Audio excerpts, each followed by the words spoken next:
Hey, everybody, welcome to episode number 21. We're still answering questions because we're still getting questions about how do we work remotely and how do we lead remotely. And today I'm going to answer questions that I've been asked that aren't the ones that anyone else is probably talking about yet.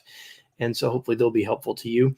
But if you're with us live on whichever platform, LinkedIn, Facebook, YouTube, and you've got a question, ask it, because the ones that I have can be delayed, and happy to do that because I'd rather take care of those of you that are here with me live. If you're with me later and you're like, man, I had a question, but I wasn't here live, you can put it in the comments and we'll make sure we answer it in a future day. That's one of the ways we get these other questions. But I have 4 questions for you today. That's kind of the rhythm I've set for myself, is to have 4 questions.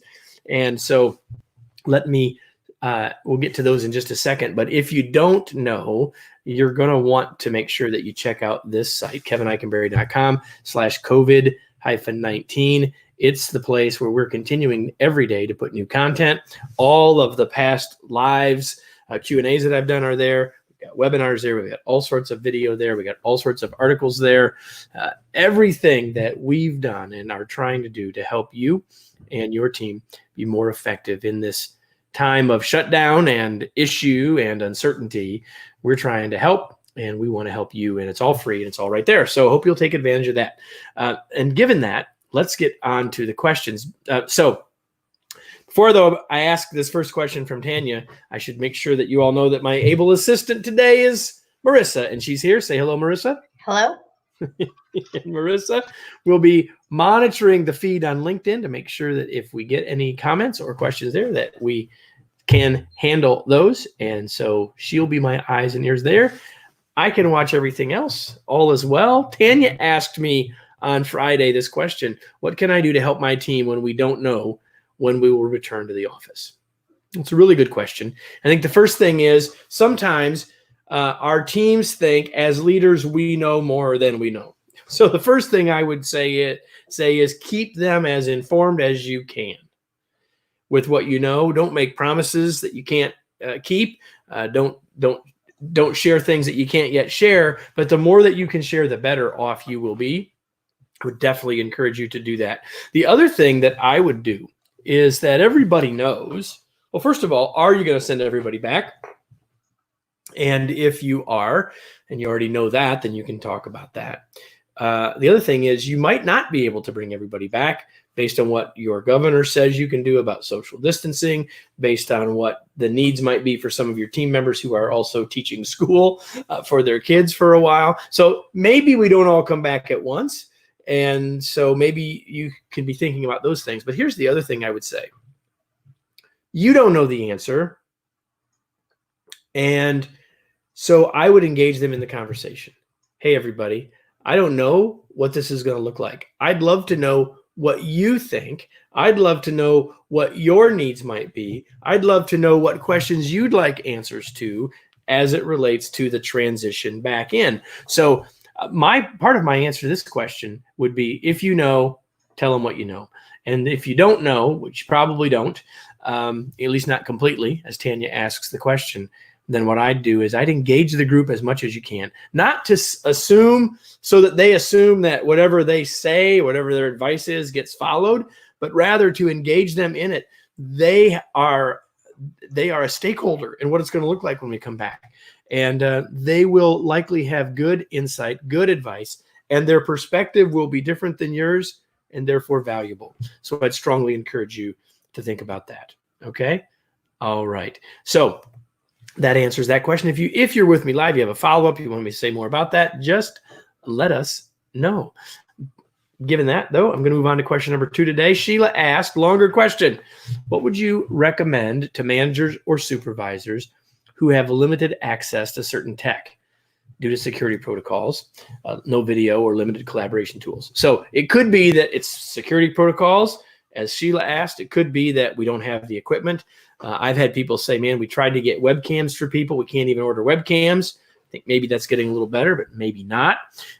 So here's the thing. If you don't have access to some of the tools, the first thing I would say is this: listen.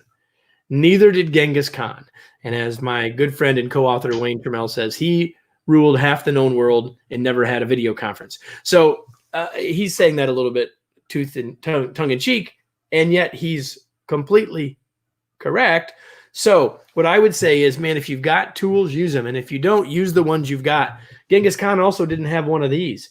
And I'll bet everybody on your team's got one of these. So maybe you're not going to have a video conference over everyone's cell phone. Maybe your company or the protocols won't allow that. I understand. But you certainly can still stay in touch with your folks one-on-one this way. So the biggest challenges I would see here are for the total group interaction, which means that we're going to need to do more as a leader, manager, supervisor to stay in touch with everybody. And maybe this becomes the tool to do that, right?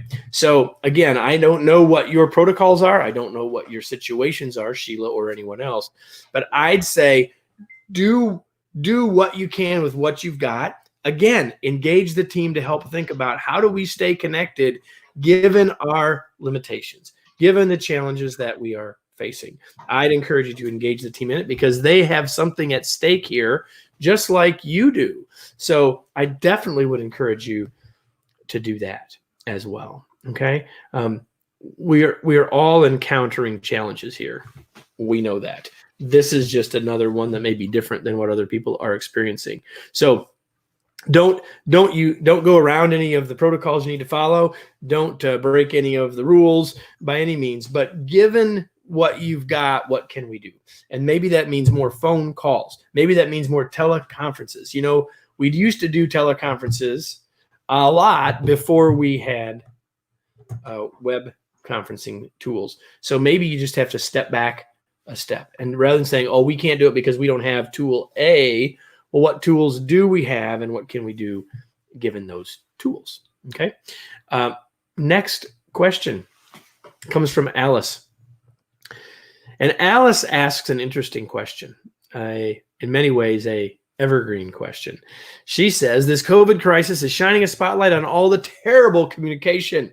Basically, communication has gone from bad to worse.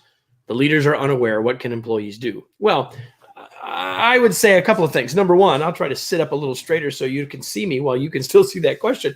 The first thing I would say is this.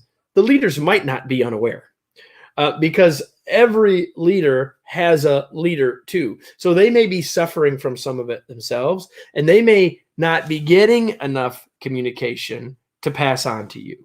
So I just want to start with that assumption that they may not be unaware. Okay. They may be.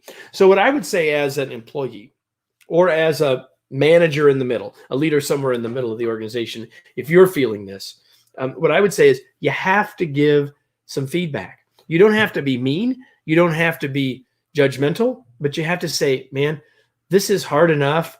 But when we have a dearth of information, we don't have the communication we need, it's even harder. We're causing all other sorts of challenges. So I think what we need to do is make sure that people up the line, if you will, understand the challenges that are being faced by people without the communication.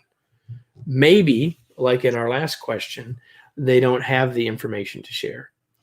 But I know that even when we don't have it, at least if we know that those above us are aware of that and are saying, hey, I will tell you everything I can as soon as I can, then that will be helpful in and of itself. So acknowledging it. So the first thing I would say is don't make the assumption that they're unaware. They may be affected as well, and they may not have the communication to share with you.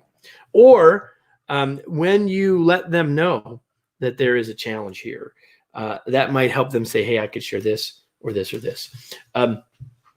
Don't just say we need more communication around here either. Say, hey, man, it would really be helpful if we knew more about what's going on in this area, and this area, and this area.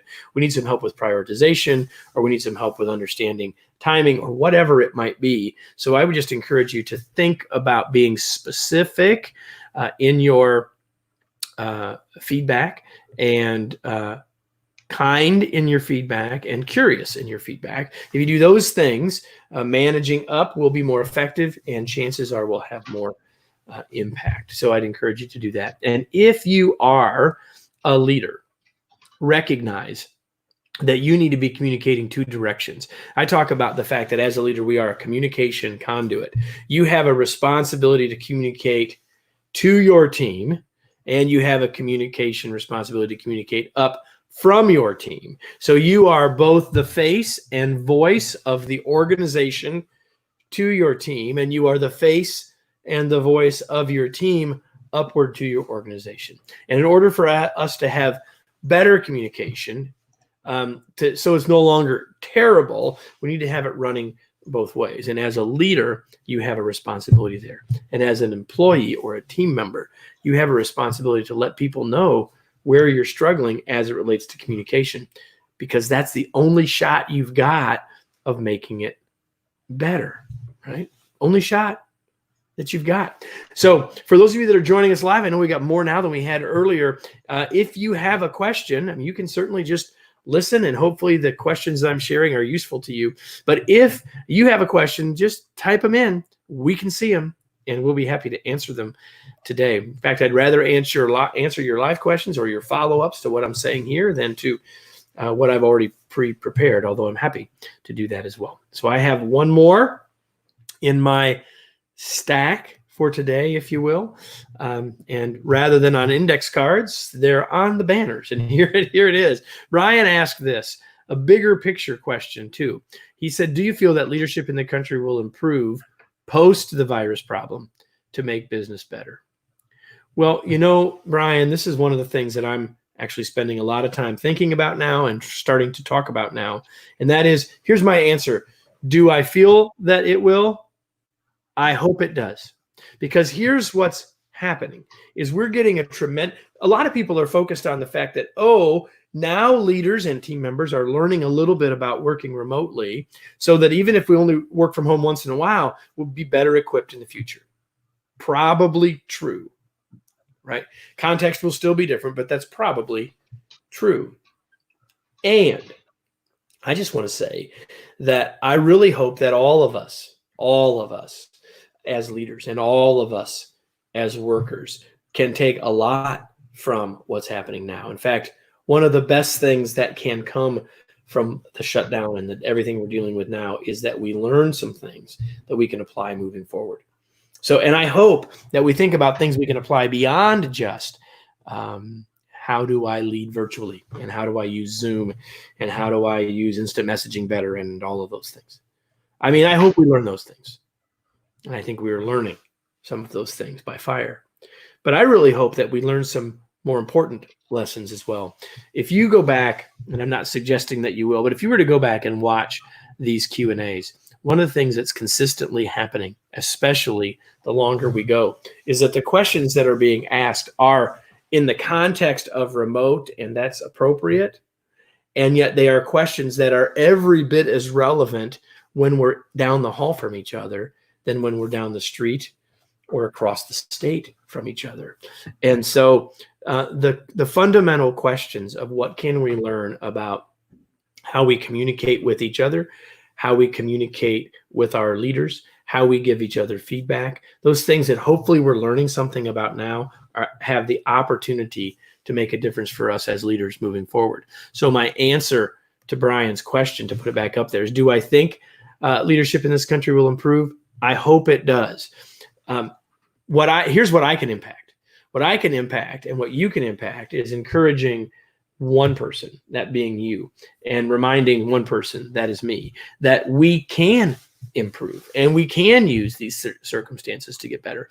To do that requires a number of things. The most common and simple of them is to simply reflect. We should be reflecting every day on, okay, what happened today? How did that work? What could we do differently or better? I got some feedback from a member of my team this morning that was dead on, and it focuses me and requires me to reflect a little bit on, what do I need to do? What do I need to do to, in this particular case, to slow down a little bit, make sure that I'm paying a little bit more attention to some details. And that's a lesson that doesn't just apply to today on the 21st of April, but applies to all of my work with all of my team, especially with that person, both today and tomorrow and moving forward. And so the feedback I got was around, how can we put some process around this to improve it? And so I would say that's an opportunity for all of us along the way to be thinking about that and working hard to learn from it. So we can get better as individual leaders. Will all leadership get better? Will all leaders get better? Probably not. Can we? Absolutely. And it starts by saying, what did I learn today that I can apply tomorrow and forever? What are the things that worked today that I can use again? What are the things that didn't work today that I can use and make sure that I don't repeat the next time? So I'd encourage you to think about those things. And Marissa, it doesn't look like you have anything for me. Is that correct? Correct. All right. So I have answered, as promised, 4 questions. I think 4 things that people haven't really been thinking much about yet. We've got more questions in the queue. We will not be here tomorrow. Tomorrow at this time, I'll be leading a webinar. And that webinar, I should have put it in here. So let me just do that real quick. I believe that you can find, if you're on LinkedIn and go to my feed, you will find my sharing of it. But I believe that this is it. workfromhomehack.com. It's either work from home hack or work from home hacks, one or the other, .com. And that will send you to a link where you can sign up for this webinar that I am leading tomorrow with Dave Kirpin, Mr. Likeability, the likability leader, among other things. And I hope that you'll join Dave and I tomorrow. It's either work from home hack or hacks. Marissa, can you check it real quick? It's hacks. It's hacks. Mm-hmm. So let me fix it. How about that, everybody? It is hacks. And if I can do this without my glasses, it'll be amazing. Work from home. WFHhacks.com. That's where you can go to sign up for that. I hope you'll join us there. And during this same time at noon Eastern, that's when that'll be going on live. Hope you'll join us. And I'll be back here on Thursday with another live Q&A on whatever channel you're on. That's where I'll be. Looks like I've got a comment. And we've got a hello. Thank you. My pleasure to see you. Anybody have any other questions? If not, we're going to call it a day. We're going to move on. And that's what we're going to do. So thank you all for being here. That's where you can join Dave Kirpin and I tomorrow. And this is where you can get ongoing resources from us, everything related to this whole remote work and remote leadership situation that we find ourselves in. And that's where you can get that. Hope you'll do that. Hope you'll be back on Thursday, noon, 12:05 Eastern time for another episode. Until then, have a great day and be safe, be well, be remarkable. We'll see you all soon.